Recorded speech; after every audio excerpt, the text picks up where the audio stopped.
ഇന്ന് നമുക്ക് ഒരു പ്ലം കേക്ക് തയ്യാറാക്കാം. വളരെ എളുപ്പത്തിൽ ഓവനൊന്നും ഇല്ലാതെ തയ്യാറാക്കാൻ പറ്റിയിട്ടുള്ള ഒരു കേക്കാണിത്. മുട്ട ചേർക്കാതെയാണ് നമ്മൾ ഈ ഒരു പ്ലം കേക്ക് തയ്യാറാക്കുന്നത്. നല്ല സോഫ്റ്റ് ആൻഡ് മോയ്സ്റ്റ് ആയിട്ടുള്ളൊരു പ്ലം കേക്ക് തന്നെയാണിത്. നിങ്ങൾ തീർച്ചയായും ട്രൈ ചെയ്ത് നോക്കുക. നല്ല ടേസ്റ്റിയാണ്. അപ്പം മുട്ട ചേർക്കാത്ത ഈ ഒരു പ്ലം കേക്ക് എങ്ങനെയാണ് തയ്യാറാക്കുന്നത് നോക്കാം. നമുക്ക് ആദ്യം ഡ്രൈ ഫ്രൂട്ട്സ് ഒന്ന് സോക്ക് ചെയ്ത് വെക്കാം. ഞാനിവിടെ 1/4 കപ്പ് ട്യൂട്ടി ഫ്രൂട്ടി എടുത്തിട്ടുണ്ട്. ഇത് നമുക്കൊരു ബൗളിലേക്ക് ഇട്ട് കൊടുക്കാം. ഇതിലേക്ക് ചേർക്കുന്നത് ചെറിയാണ്. 1/4 കപ്പ് ചെറി കൂടി ചേർത്ത് കൊടുക്കാം. ഒരു 1/4 കപ്പ് ഈത്തപ്പഴം ചേർത്ത് കൊടുക്കാം. 1/4 കപ്പ് കറുപ്പ് മുന്തിരി. ഇത്രയും ഡ്രൈ ഫ്രൂട്ട്സ് ആണ് ഞാൻ ഇതിലേക്ക് ചേർക്കുന്നത്. നിങ്ങൾക്ക് ഇതിലേക്ക് അത്തിപ്പഴം വേണമെങ്കിൽ അത്തിപ്പഴം ചേർത്ത് കൊടുക്കുക. അതേപോലെ ബെറി വേണമെങ്കിൽ ബെറി ചേർത്ത് കൊടുക്കുക. നിങ്ങൾക്ക് ഇഷ്ടമുള്ള ഡ്രൈ ഫ്രൂട്ട്സ് ചേർത്ത് കൊടുക്കാം.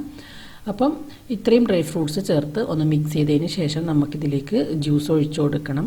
ഞാനിവിടെ 1/2 കപ്പ് ഓറഞ്ച് ജ്യൂസ് എടുത്തിട്ടുണ്ട്. നല്ല ഫ്രഷ് ഓറഞ്ച് ജ്യൂസാണിത്. ഈ ഒരു 1/2 കപ്പ് ഓറഞ്ച് ജ്യൂസ് ഇതിലേക്ക് ഒഴിച്ചിട്ട് നമുക്ക് 1 മണിക്കൂർ ഈ ഒരു ഡ്രൈ ഫ്രൂട്ട്സ് ഓറഞ്ച് ജ്യൂസിൽ സോക്ക് ചെയ്ത് വെക്കാം. അടുത്തതായി നമുക്കൊരു കാരമൽ സിറപ്പ് തയ്യാറാക്കണം. ആദ്യം ഒരു പാത്രത്തിലേക്ക് 1/2 കപ്പ് പഞ്ചസാര ഇട്ട് കൊടുക്കാം. ഇനി ഈ ഒരു പഞ്ചസാരനെ നമുക്ക് നന്നായിട്ട് ഉരുക്കിയെടുക്കണം. നല്ല ഡാർക്ക് കളറായി വരുന്നത് വരെ പഞ്ചസാര ഉരുക്കിയെടുക്കുക. ഈ ഒരു കാരമൽ തിളച്ച് പൊങ്ങി വരുന്നത് വരെ നമ്മൾ ഇതിനെ ചൂടാക്കിയെടുക്കുക. ഇപ്പം നല്ലവണ്ണം തിളച്ച് പൊങ്ങി വരുന്നുണ്ട്. ഈ സമയത്ത് വേണം നമ്മൾ വെള്ളം ഒഴിച്ചു കൊടുക്കാൻ വേണ്ടിയിട്ട്. വെള്ളം ഒഴിക്കുന്ന സമയത്ത് നിങ്ങൾ ഫ്ലെയിം ഓഫ് ചെയ്യുക, അതല്ലെങ്കിൽ ലോ ഫ്ലെയിമിൽ വെക്കാം. അതിനുശേഷം നല്ല തിളച്ച 1/4 കപ്പ് വെള്ളമാണ് ഞാനിതിലേക്ക് ഒഴിക്കുക. അപ്പം ഞാനിവിടെ 1/4 കപ്പ് തിളച്ച വെള്ളം എടുത്തിട്ടുണ്ട്. ഈ വെള്ളം നമുക്ക് ഒന്നുകിൽ ഫ്ലെയിം ഓഫ് ആക്കിയിട്ടോ അല്ലെങ്കിൽ ലോ ഫ്ലെയിമിൽ വെച്ചിട്ടോ ഒഴിച്ചു കൊടുക്കാം. ഈ ഒരു വെള്ളം ഒഴിച്ചിട്ട് നമുക്കിത് നന്നായിട്ടൊന്ന് തിളപ്പിച്ചെടുക്കണം. ഇത് തിളച്ച് വരുമ്പോഴത്തേക്ക് നമുക്ക് 1/2 കപ്പ് കാരമൽ സിറപ്പ് കിട്ടും. നമുക്ക് ഫ്ലെയിം ഓഫ് ചെയ്യാം. അപ്പോൾ നമ്മുടെ കാരമൽ സിറപ്പ് ഇവിടെ റെഡി ആയിട്ടുണ്ട്. ഇനി നമുക്ക് നമ്മൾ നേരത്തെ സോക്ക് ചെയ്ത് വെച്ച ഡ്രൈ ഫ്രൂട്ട്സ് ഒന്ന് അരിച്ചെടുക്കണം. ഞാനിവിടെ ഡ്രൈ ഫ്രൂട്ട്സ് അരിച്ചെടുത്തിട്ടുണ്ട്. ഇനി ഇതിലേക്ക് നട്ട്സ് ചേർത്ത് കൊടുക്കുക. ഞാനിതിലേക്ക് 1/4 കപ്പ് ബദാം നുറുക്കിയതും 1/4 കപ്പ് അണ്ടിപ്പരിപ്പുമാണ് ചേർക്കുന്നത്. നിങ്ങൾക്ക് ഇഷ്ടമുള്ള നട്ട്സ് ഇതിലേക്ക് ചേർത്ത് കൊടുക്കാം. നമ്മൾ തയ്യാറാക്കി വെച്ച കാരമൽ സിറപ്പ് ഇതിലേക്ക് ഒഴിച്ച് നന്നായിട്ടൊന്ന് മിക്സ് ചെയ്ത് വെക്കണം. ഇതൊരു 1/2 കപ്പ് കാരമൽ സിറപ്പാണ് ഉള്ളത്. ഇതിലേക്ക് ഒഴിച്ച് നന്നായിട്ടൊന്ന് മിക്സ് ചെയ്ത് കൊടുക്കാം.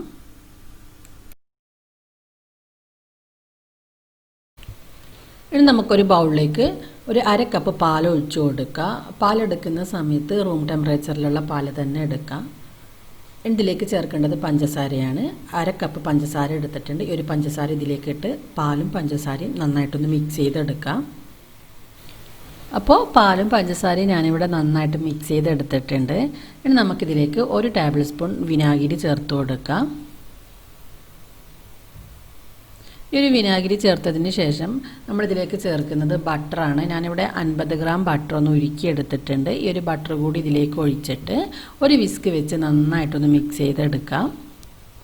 അപ്പം ഈ ഒരു ബട്ടറും പാലും എല്ലാം നന്നായിട്ട് മിക്സ് ചെയ്തെടുത്തിട്ടുണ്ട്. ഇനി ഒരു അരിപ്പ വെച്ചിട്ട് ഇതിലേക്ക് 1/2 കപ്പ് മൈദ ചേർത്ത് കൊടുക്കാം.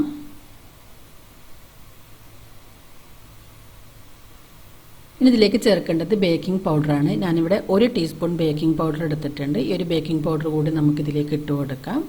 ഒരു 1/2 ടീസ്പൂൺ ബേക്കിംഗ് സോഡ, ഒരു നുള്ളു ഉപ്പ് കൂടി ചേർക്കാം.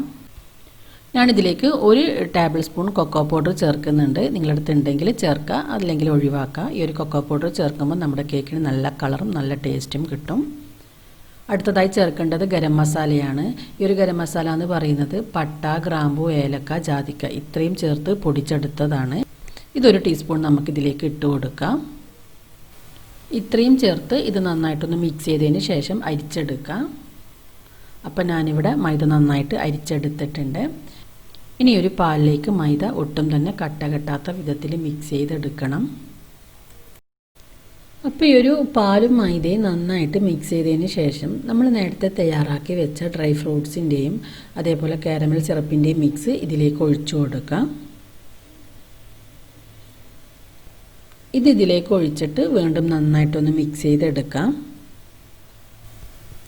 അപ്പോൾ ഈ ഒരു ഡ്രൈ ഫ്രൂട്ട്സ് കൂടി ചേർത്ത് നന്നായിട്ട് മിക്സ് ചെയ്തതിന് ശേഷം നമുക്കിതിലേക്ക് 1 ടീസ്പൂൺ വാനില എസൻസ് കൂടി ചേർത്ത് കൊടുക്കാം. ഈ ഒരു വാനില എസൻസ് ചേർത്ത് നന്നായിട്ട് മിക്സ് ചെയ്തെടുക്കാം. ഇപ്പോൾ നമ്മുടെ പ്ലം കേക്കിന് വേണ്ടിയിട്ടുള്ള ബാറ്റർ ഇവിടെ റെഡി ആയിട്ടുണ്ട്. നമുക്കിത് കേക്ക് ടിന്നിലോ അല്ലെങ്കിൽ നോൺ സ്റ്റിക്ക് പാനിലോ എന്തിൽ വേണമെങ്കിലും ഒഴിച്ചു കൊടുക്കാം. നമ്മൾ കേക്ക് ടിന്നിലാണെങ്കിലും പാനിലാണെങ്കിലും ഇതുപോലെ ബട്ടർ പേപ്പർ വെച്ചിട്ട് ഈ ഒരു ബാറ്റർ ഒഴിച്ചു കൊടുക്കുക. ഞാൻ ഈ ഒരു കേക്ക് ടിന്നിൽ സൈഡിലും അടിയിലെല്ലാം ബട്ടർ പേപ്പർ വെച്ച് നന്നായിട്ട് ഓയിൽ ബ്രഷ് ചെയ്തെടുത്തിട്ടുണ്ട്. ഇനി ഒരു കേക്ക് ടിന്നിലേക്ക് നമ്മൾ തയ്യാറാക്കി വെച്ച ബാറ്റർ ഒഴിച്ചു കൊടുക്കുക.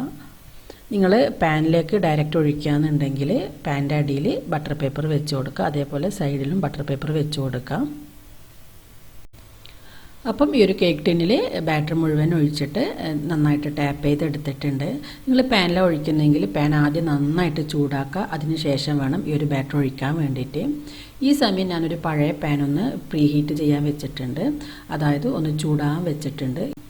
ആ ഒരു പാന് ചൂടായതിന് ശേഷം വേണം നമ്മൾ ഈ ഒരു കേക്ക് ടിന്ന് പാനിലേക്ക് വെച്ച് കൊടുക്കാൻ വേണ്ടിയിട്ട്. നമുക്കിതിൻ്റെ മുകളിലേക്ക് കുറച്ച് അണ്ടിപ്പരിപ്പ് കൂടി വെച്ച് കൊടുക്കുക. ഇപ്പം പാൻ നന്നായി ചൂടായി വന്നിട്ടുണ്ട്. ഇനി നമുക്ക് ഈ ഒരു കേക്ക് ടിന്ന് പാനിലേക്ക് വെച്ച് കൊടുക്കാം. ഇനി ഇതിന് 45 മിനിറ്റ് മുതൽ 50 മിനിറ്റ് വരെ ബേക്ക് ചെയ്തെടുക്കുക. സമയത്തിൽ അങ്ങോട്ടും ഇങ്ങോട്ടും ചെറിയ മാറ്റം ഉണ്ടാകും. നമ്മൾ സാധാരണ കേക്ക് ബേക്ക് ചെയ്യുന്നതിനേക്കാൾ കുറച്ചധികം സമയം തന്നെ ഇതിന് വേണ്ടി വരും. കാരണം നമ്മളിതിൽ ഡ്രൈ ഫ്രൂട്ട്സ് എല്ലാം ചേർത്തത് കൊണ്ട് തന്നെ ഇതിൻ്റെ ഉൾഭാഗമെല്ലാം വെന്ത് വരാൻ വേണ്ടി കുറച്ചധികം സമയം എടുക്കും. അത് നിങ്ങൾ നോക്കിയിട്ട് ചെയ്യുക. ഒരു ലോ ഫ്ലെയിമിൽ വെച്ചിട്ട് ബേക്ക് ചെയ്തെടുത്താൽ മതി. അപ്പോൾ നമ്മുടെ കേക്ക് ഇവിടെ നന്നായിട്ട് ബേക്കായി വന്നിട്ടുണ്ട്. ഇനി നമുക്ക് ഫ്ലെയിം ഓഫ് ചെയ്യാം. ഈ ഒരു കേക്ക് നന്നായി തണുത്തതിന് ശേഷം നമുക്ക് കേക്ക് ടിന്നിൽ നിന്ന് മാറ്റാം. ഇപ്പോൾ നമ്മുടെ കേക്ക് ചൂടെല്ലാം പോയി നന്നായി തണുത്ത് വന്നിട്ടുണ്ട്. ഇനി നമുക്ക് കേക്ക് ടിന്ന് മാറ്റാം.